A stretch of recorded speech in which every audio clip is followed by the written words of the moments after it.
Bonjour à tous, Metz Handball injouable, Metz Handball intouchable. Les Dragons de Metz Handball ont signé une 25e victoire en 25 journées de championnat face au Neptune de Nantes, 36-22. Encore un tout petit match et le grand chelem sera réalisé. Vous êtes bien dans Dragon Mag et notre invité du jour est l'arrière-gauche internationale française de Metz Handball, Orlan Canor. Salut Orlan. Salut. La forme ? Ouais, tout va bien. C'est toujours un grand plaisir de t'avoir sur ce plateau. En plus, on sait que tu t'en vas en fin de saison. Donc, c'est peut-être l'une des dernières. En tout cas, c'est Sûrement la un grand dernière, plaisir. ouais. En face de toi, le duo magique, comme je l'appelle, Mathieu Anquinet et Lucas Delangles. Salut Mathieu. Salut Arnaud, salut à tous. Salut Lucas. Salut Arnaud, salut à tous. Je le fais comme ça parce que je sais que quand je dis un grand salut général, vous êtes un petit peu embêtés. Ça on l'a se pas, regarde. ça l'a pas empêché de copier, hein. Il a dit la même chose. Bah alors bonjour à tous, bonjour Arnaud et bonjour Orlan. En tout cas, il y a de la bonne humeur dans cette émission. On commence tout de suite par l'actualité. C'est la première mi-temps.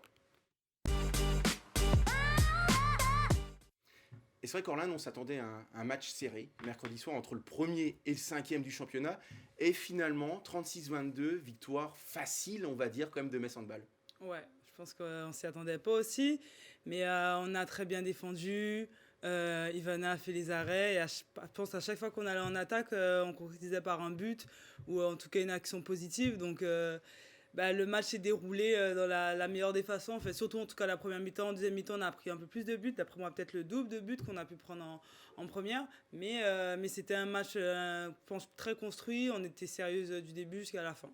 Et surtout, la semaine dernière contre Brest, plus 12, là plus 14, c'est quand même impressionnant face à pas des petites équipes.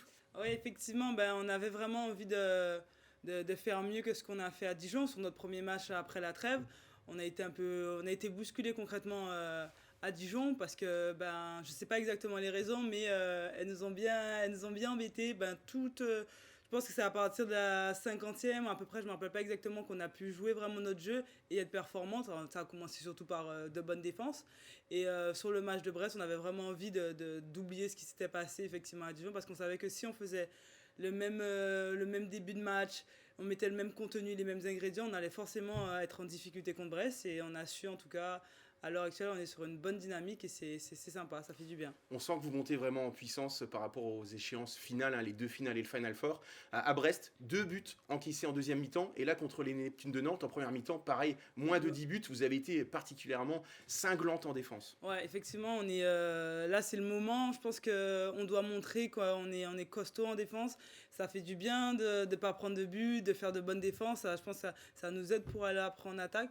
Donc, c'était le moment d'élever notre niveau défensif, en tout cas. Est-ce que ça t'est déjà arrivé d'encaisser simplement 2 buts en une mi-temps? Parce que c'est vrai que ça a marqué les esprits, cette deuxième période. Non, ça m'est jamais arrivé. Et c'était exceptionnel. On a eu de bonnes gardiennes, on a eu une très bonne défense. Que ce soit Mélanie ou que ce soit Ivana, elles ont été exceptionnelles. Donc, effectivement, ça fait du bien à tout le monde, je pense, de prendre que 2 buts. Ça signifie que nos défenses ont été performantes, qu'on les a perturbées. Et ça fait du bien. Alors, sur ce match contre Nantes, Mathieu, il y a une joueuse qu'on en attendait vraiment au tournant. C'est Bruna De Paula, qui jouait face à son ancien club. Et elle avait vraiment envie de marquer les esprits. Elle avait des jambes, du jus. On sent qu'elle aussi, elle monte en puissance par rapport aux échéances futures.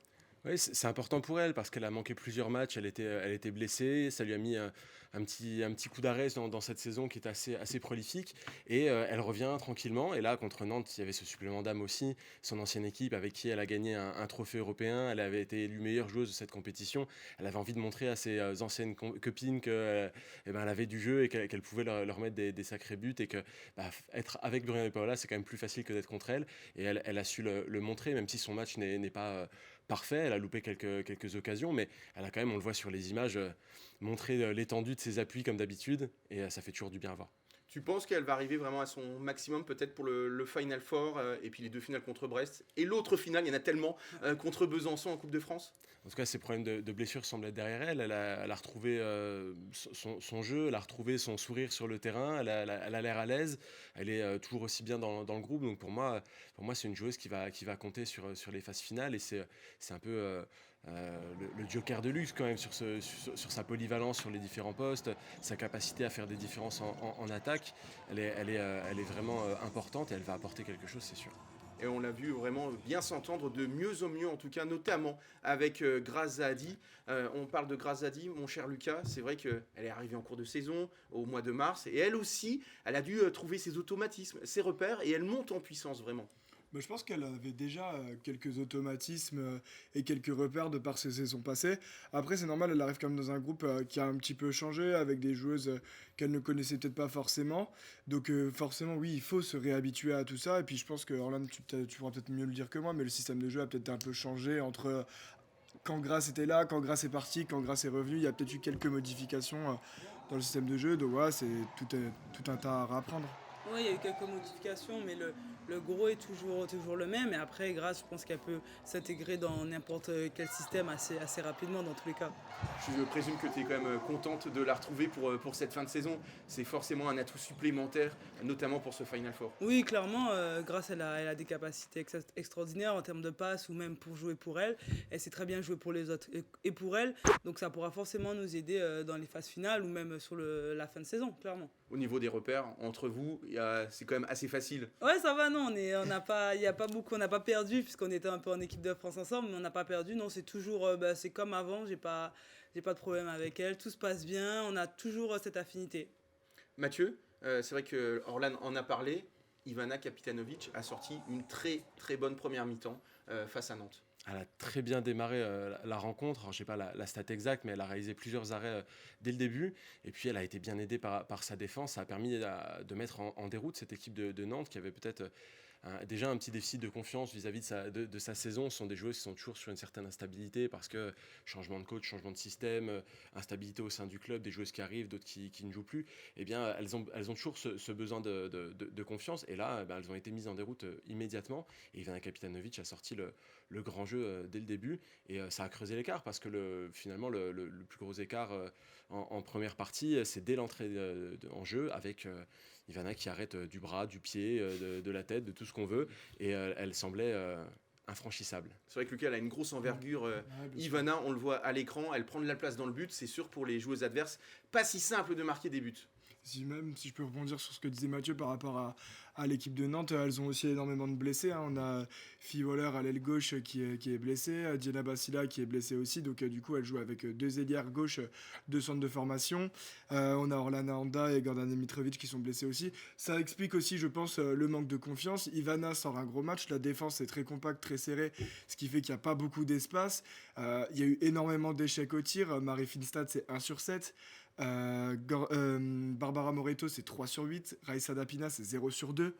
Donc c'est vrai que pour la confiance en tout c'était pas top pour elle. Donc malheureusement le score reflète bien la rencontre et prouve que Metz continuer à grimper et va tout faire pour atteindre ses objectifs. Alors on parle beaucoup de la défense, Orlan. Alors tu as été exclu la semaine dernière contre Brest. Sur ce match contre Nantes, tu prends 2 fois 2 minutes. Alors il faut que tu nous expliques.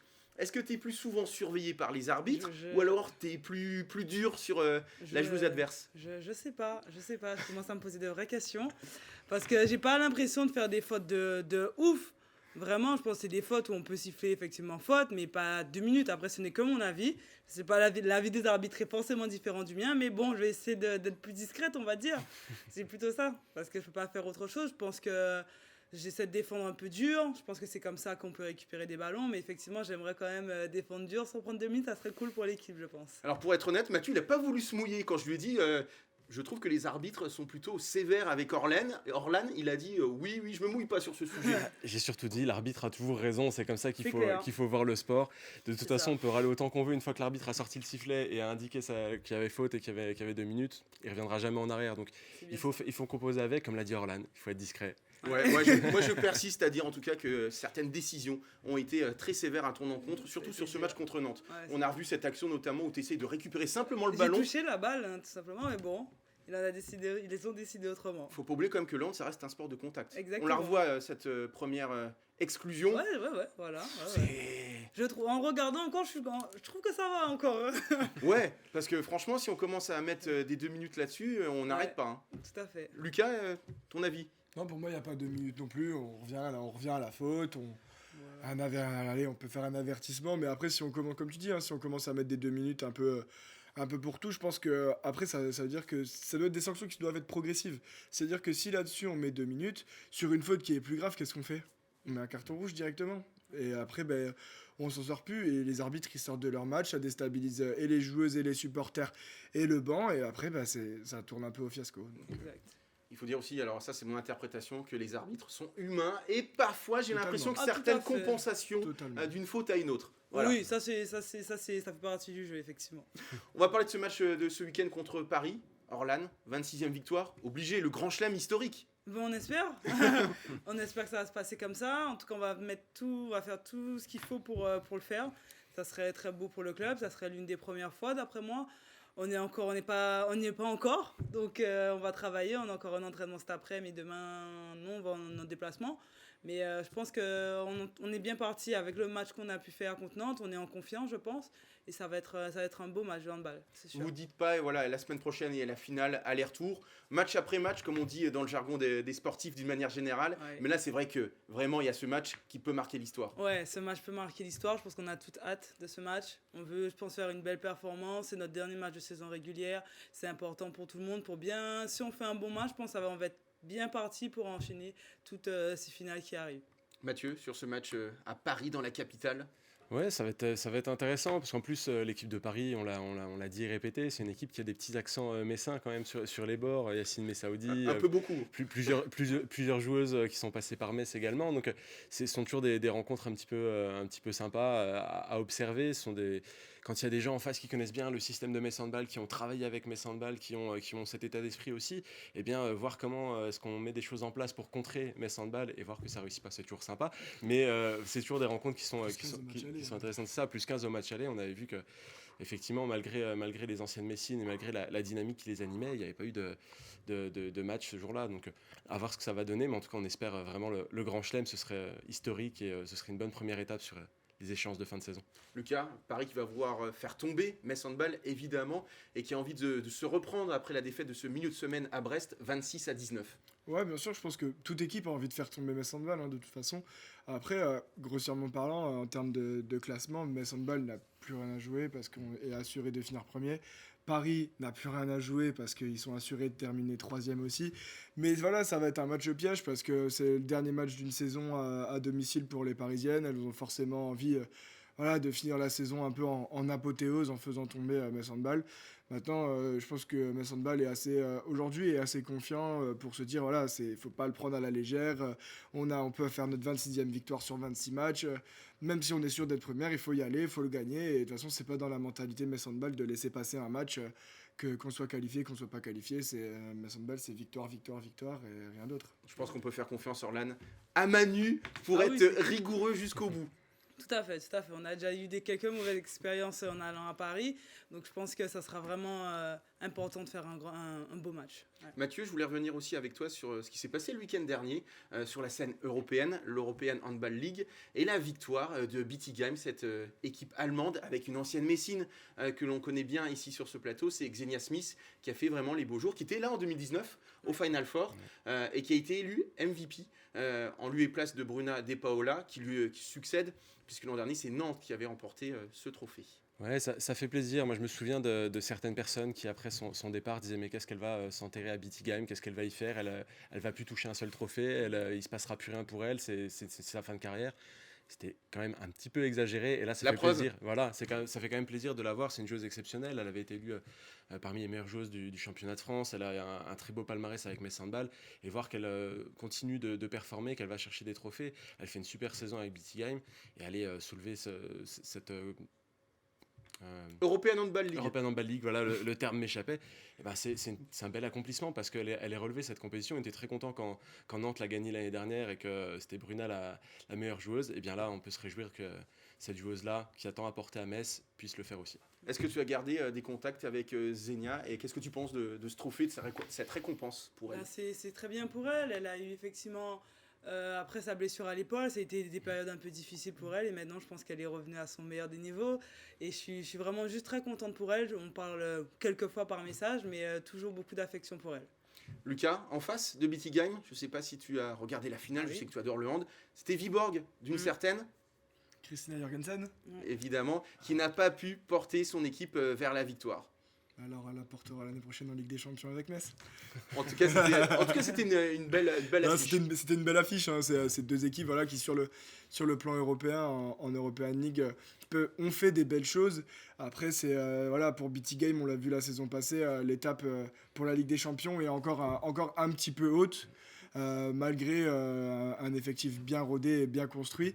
Mais je pense que c'est bien parce que du coup l'année prochaine on va les retrouver en Ligue des Champions et ça va leur donner un peu ce nouvel élan pour BT Game. Donc j'espère qu'on les verra l'année prochaine aux arènes de Metz pour voir comment elles se comportent sur un terrain après une victoire en Coupe européenne. Et c'est toujours un plaisir de voir Xenia Smith aux arènes de Metz. On passe tout de suite à la deuxième mi-temps.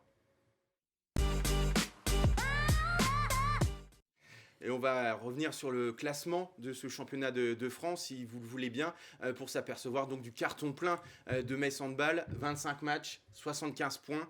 On voit ce classement pour s'apercevoir qu'on connaît le deuxième depuis donc ce milieu de semaine et la victoire de Brest contre Paris.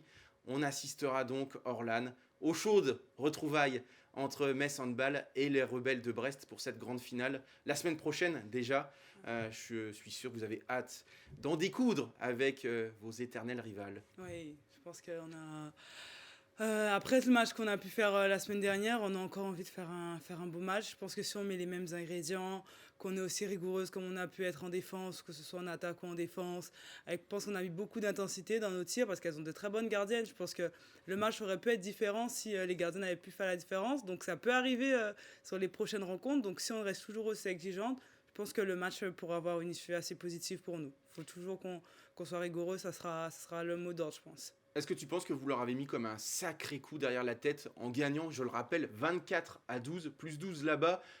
Győr, par exemple, avait fait match nul en Ligue des Champions. C'est pas le même contexte, ok, ouais. Mais ça marque. Oui, non, c'est clair. Je pense que ça leur a fait un peu mal à la tête. Dans tous les cas, quand tu prends moins 10, dans tous les cas, ça fait mal. Donc contre nous, je pense que c'est un peu encore plus difficile parce qu'effectivement, c'était en plus un match pour peut-être prétendre à, en tout cas, avoir déjà la qualification pour la seconde place. Donc c'était un match important pour elles. Et l'avoir perdu de moins 12, je pense que ça leur a donné un petit coup. Mais j'en doute pas qu'elles seront encore plus prêtes pour les deux matchs à assurer encore contre nous. Mathieu, est-ce que tu es d'accord avec Orlan pour dire que finalement, Sandra Toft, Cléopâtre Darleux ont la clé pour que Brest existe sur cette double confrontation? Oui, les gros matchs de Brest cette saison se sont joués avec de grandes gardiennes. Systématiquement, quand elles sont vraiment le métronome de l'équipe, quand elles passent à côté, l'équipe a du mal à survenir à leur faiblesse, alors que quand elles sont à fond dans leur match et qu'elles réalisent des arrêts incroyables qu'on leur connaît de toute façon, eh bien c'est quand même beaucoup plus facile pour l'équipe de Brest. Il y a aussi eu beaucoup de blessures, beaucoup d'incertitudes dans cette équipe. Elles se sont transcendées en Ligue des Champions le match contre Győr, elles ont eu leur coup de mou contre Metz, et depuis j'ai l'impression qu'elles sont quand même bien réveillées parce qu'elles ont mis deux gros matchs ensuite. Je pense que ça leur a mis un coup de boost et il va falloir faire attention à ce qu'elles n'arrivent pas avec ce supplément aussi pour les finales. Est-ce que tu penses que justement ce match de la semaine dernière en championnat est intervenu quelques jours simplement après le match de Győr et que finalement elles étaient d'une part fatiguées et puis dans la tête elles y étaient pas forcément? Oui, c'est sûr. Quand on joue Győr, je pense que ça laisse des séquelles forcément parce que c'est une intensité qui est énorme, surtout en Ligue des Champions, pour une place au Final Four. Donc évidemment que ce match contre Győr, il a eu des impacts face à la rencontre face à Metz Handball.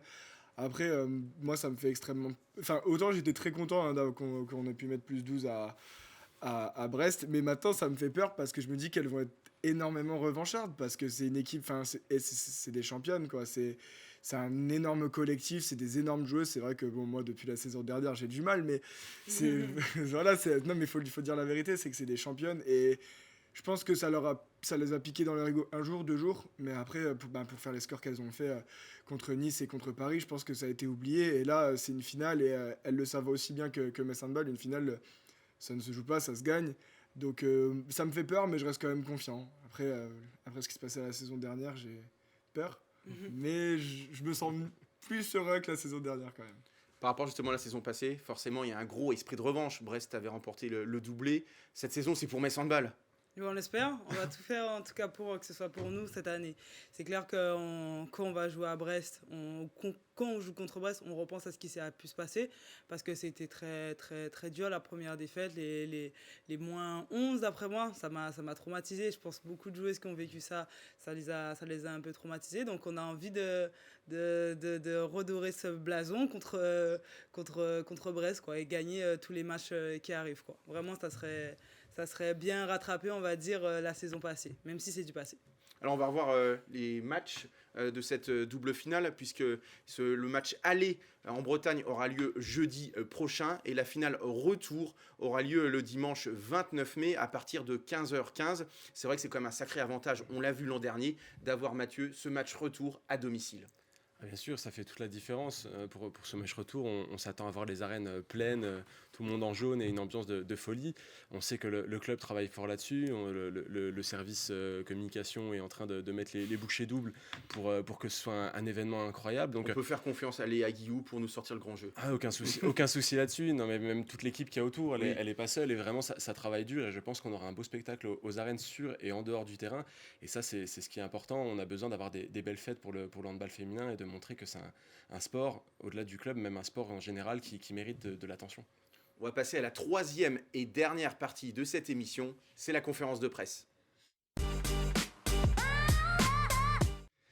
Alors c'est vrai qu'Orlan, ce match du 29 mai, il y aura de l'émotion, puisque ça sera le dernier pour toi à domicile aux arènes de Metz, devant ce fameux public. Est-ce que justement, contre Nantes, tu l'as senti que c'était l'avant-dernier? Est-ce que tu te l'es dit avec Méline, par exemple? Elle l'a dit dans le discours qu'elle peut faire en tant que capitaine. Elle a dit que pour certaines, ça va être leur avant-dernier match. Et j'avais pas encore tilté que c'était effectivement mon avant-dernier match. Et ouais, c'est sûr qu'il y aura l'émotion. C'est sûr, je pense qu'il y aura une larme qui va couler si j'ai la chance de jouer ce match.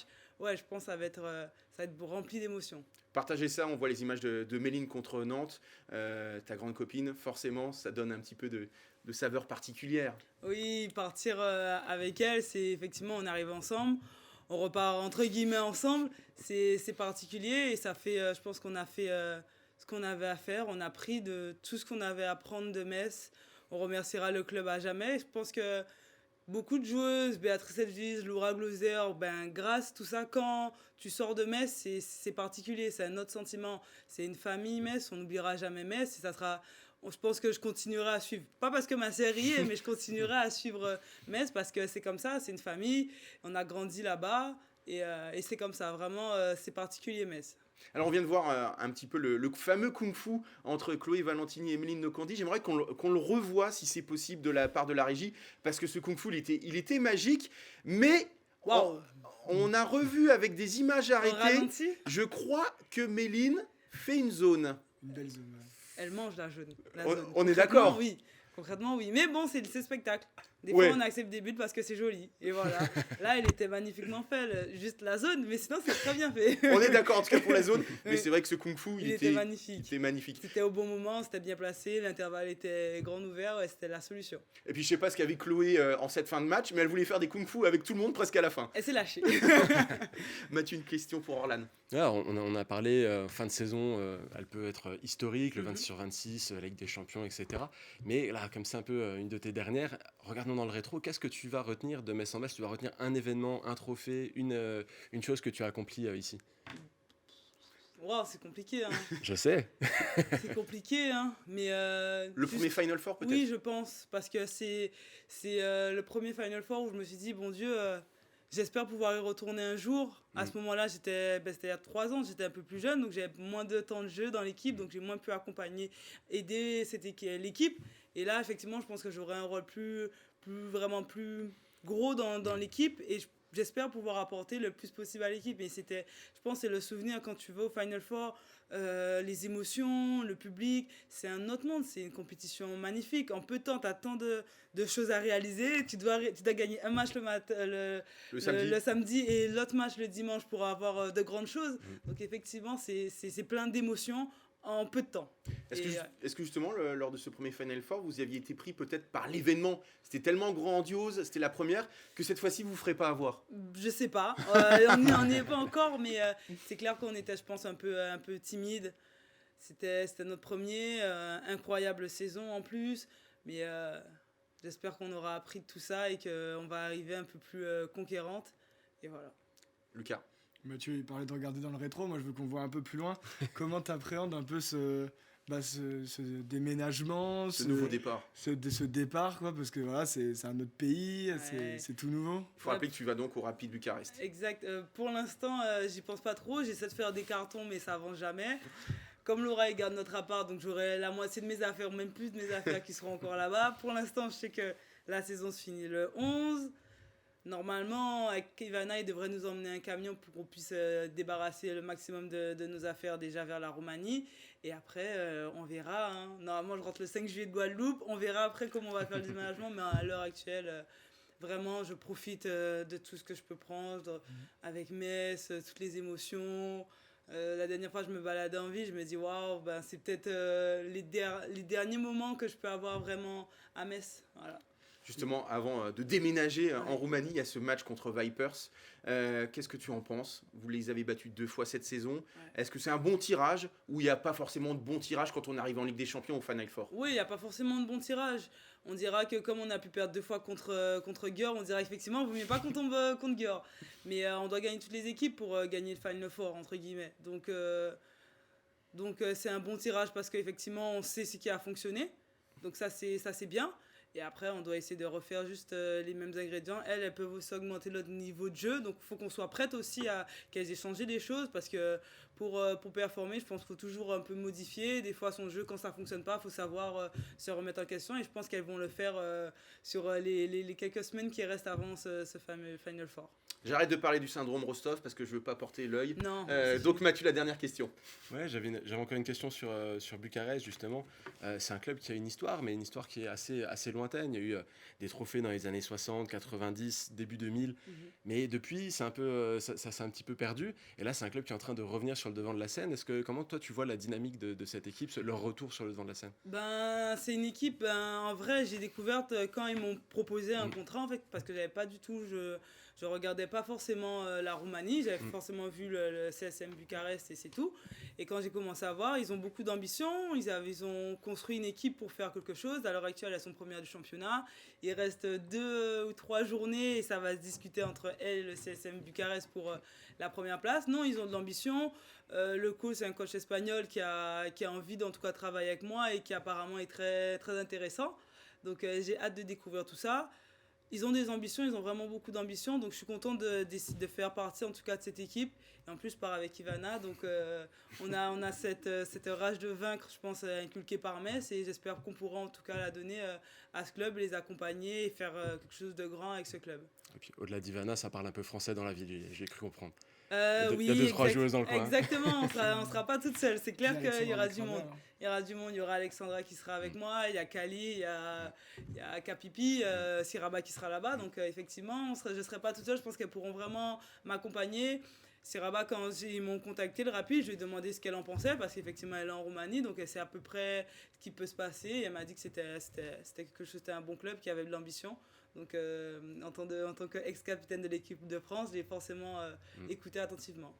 Avant ça, on compte sur toi pour réaliser ce triplé avec Metz Handball. En tout cas, merci beaucoup, Orlan, d'être venu sur ce plateau. Tu seras toujours la bienvenue, vraiment, à Moselle TV et dans Dragon Mag. Ça a été un plaisir toutes ces saisons de te voir à l'œuvre. Merci à vous d'être venus encore une fois aussi sur ce plateau. Nous, on se retrouve la semaine prochaine. On débriefera de la finale aller contre Brest et on se projettera sur la finale retour. On croise les doigts. Ça y est, on y est dans ces moments forts de la saison. Merci beaucoup. Bye bye. Oh, génial.